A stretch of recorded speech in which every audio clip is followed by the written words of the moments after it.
I've had this set in my inventory for about a year, and I was just waiting for someone to grab it and personalize it. And finally, somebody has selected it. I'm so excited to just bring this back to life in a new, modern way. It's such a beautiful piece, an American of Martinsville. It doesn't get better than this.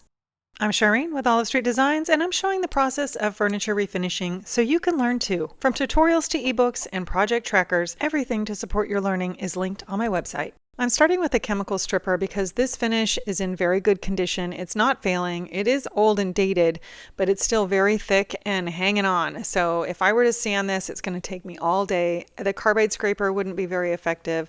So I get a lot of questions about why do you choose a particular method, and it's because it's the one that will work the best with the finish that I'm starting with.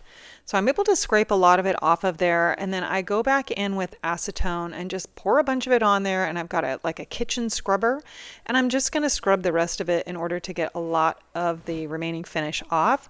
Once that had a chance to thoroughly dry, now I'm going to start sanding, and I'm using 120 grit here. This is my first pass over it, and you'll see it's pretty much taking it down to bare wood. Of course, I've got to get it off of all the edges, and I'll go through the same process on the nightstands. I'll come back to this later because we're going to get started on the rest of it. I'm numbering everything, and these are a 1A and a 1B, so I can keep the drawers straight as to which nightstand they go in. I want to get everything cleaned really well. I'm using a degreaser just to get all the years of old polish and grime off of there. I don't want any of that interfering with the new finish. Scuff sanding everything. And now I'm going to just fill in all of the tiny little pin nail holes. All of that trim was all held on by little pin nails. You can't see it when it's stained, but these are getting partially painted. When I opened the top drawer to start removing hardware, I found the center leg. That's the support leg, and I'm so happy I found it so I don't have to build a new one. But it's time to get all this old hardware off. It's never been taken off, I'm sure, and some of it was fighting me every step of the way, did not want to come off. And now I need to address the doors. So these are very solid, very heavy, and I was able to take them off. But when you take them off, make sure you mark everything. This is the right lower hinge, and I'm going to mark that on the door, and later you'll see why it's really important to do that. You'll thank me for that later. But let's take a look at the inside, and these stabilizer bars are always a sign of really good quality furniture. Again, they don't get better than American of Martinsville. Just a beautiful piece. Getting everything all cleaned up inside and taking more parts off and labeling them again. Time to start scuff sanding this piece and using the pad in many areas so I don't have to do all of this by hand. This is very helpful. Lots of contours and things on this piece, so this interface pad on the Surf Prep sander really made this go faster. And every drawer needed to be sanded. Of course, lots of trim, lots of detail, and just getting a good scuff over everything. This will help adhesion of all the products that are going on here, primer, paint.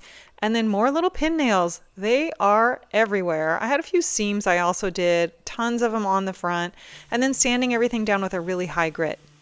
Okay, everything's ready to go. Now it's just getting everything cleaned up, back in its place, and then I have some taping and masking off to do. Again, I want to protect everything that I've just finished, even the hinges, and it's ready to go. Let's set up the tent. This is a huge set, so I need the large spray tent to make this work. And this is a 12 by 12 easy up with sidewalls that I've made into a spray tent. I'm using these clear panels on the side. I'm not sure if I like them yet, but it does let in more light. Okay, a good coat of primer going on everything, and it's really important to prime these. I feel like even with an all-in-one paint, primer is essential, and I love letting it dry and then going back and sanding it smooth. These are really thick drawers, and the sprayer just is not going to reach that area, so I do touch it up by hand. Once I get everything cleaned up, now this is a color that the client selected, a beautiful dark charcoal gray. This is my second coat that I'm applying. And I'll let everything dry, and then I did touch up the drawers as well, a couple of coats there just to make sure it's full coverage, and then top coat. And I did multiple layers of top coat and always sanding in between every coat, even touching up the tops of the drawers with top coat just to make everything match beautifully. Okay, let's reveal that top and see if we protected it well, and it's looking gorgeous. And now to mask off the other area. So I reveal one and tape off another. I did let that sit overnight before I put more tape on fresh paint, but I want to do one more pass over this, and I'm going in with 150 grit, some acetone just to clean everything really well. There's a number of products you can clean with. I like to do that final with acetone before I go in with the pre-stain conditioner. This is a really hard wood and didn't necessarily need it, but it's a step that I usually like to do when I'm using a penetrating stain, which this is. Gel stains, I would say you don't need the pre-stain as much as you do with a penetrating stain.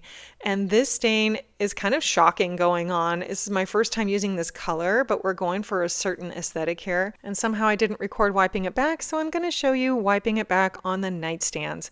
That dark, dramatic stain turned into this beautiful brown gray.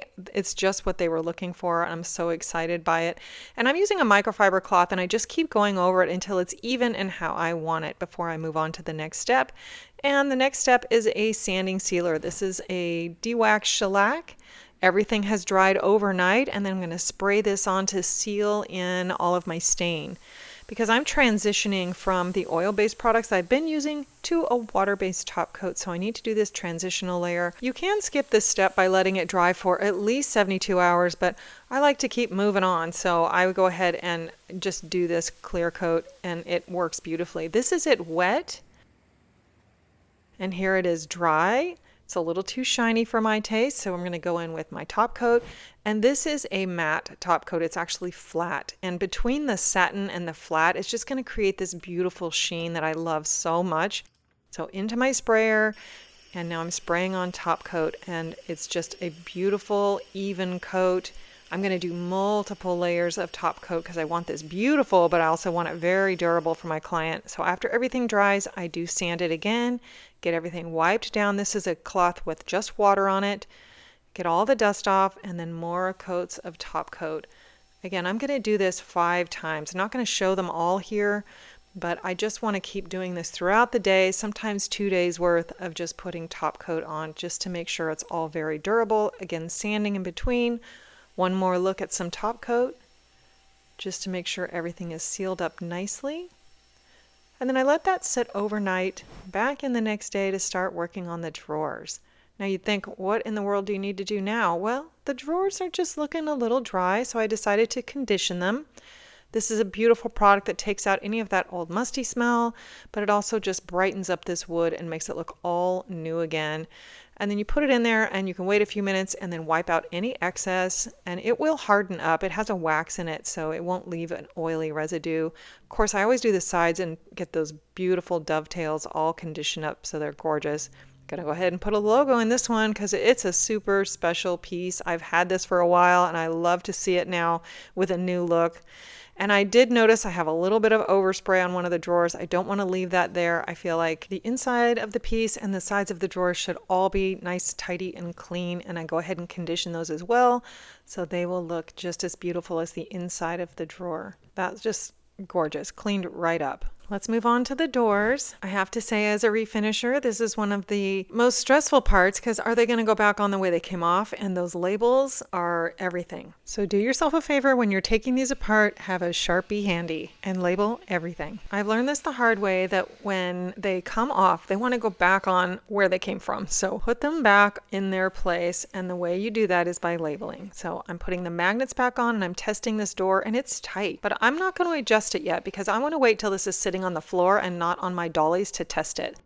That one fits great. So I get it on the floor, and that is music to my ears. Okay, let's move on to the hardware. We're almost done. These bale style pulls need to have all 3 pieces put on, and I put the first one on very loose so that I can adjust it as I'm doing the second, then tighten everything up, and we are good to go. Before we get to the final reveal, if you're thinking about becoming a furniture refinisher, be sure to check out my learning library on my website. There's so much helpful information to help get you started. Let's take a look back at where we started. An entirely new life now. What once felt like dated and overlooked has been brought back with intention and care. The heavy worn finish is gone, replaced with something that feels refined, timeless, and relevant again. It still holds that traditional character, but now it's lighter, cleaner, more in line with how we live today. The lines feel sharper, the finish feels elevated, and the entire piece just carries itself differently.